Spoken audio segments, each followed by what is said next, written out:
It's a building site now. Not much gives away the horror of what happened here on a warm summer night almost a year ago. The fire that engulfed Grenfell Tower as many of its residents slept claimed 72 lives.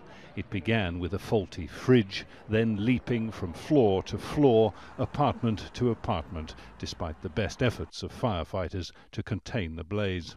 This is the photo that my son Christopher sent to me at around 1:40 a.m. on the 14th, basically telling me to go out of there because the tower was burning. This is inside my flat.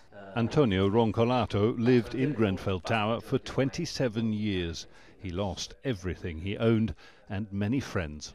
I remember a lot of children that you meet in the lobby, you meet in the lifts, and they would hold the lift for you, or they would open the door for you. Very lovely children, and this is really the most upsetting thing. Children that have lost their lives, so unnecessarily. Finally, a public inquiry led by a retired judge is set to establish what happened and why. Do you and your fellow survivors have faith, have trust in the public inquiry? Yes, I personally want to trust, and I want to be positive, and I want to see that the inquiry will find out exactly what is being put there for, and that at the end of the day justice will come.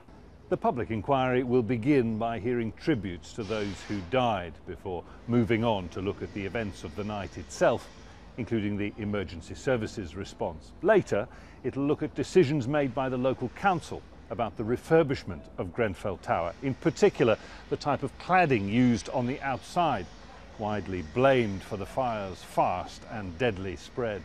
Who do you blame? Well, so many, so many companies, so many, the designer, the manufacturer that did all this, people that did not check the job once it was done.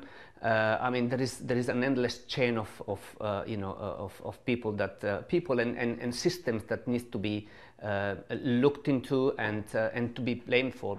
The Royal Borough of Kensington and Chelsea is one of London's richest and most diverse communities, but failings that led to the Grenfell fire seem to indicate that some of its poorest residents were being looked after without care and on the cheap.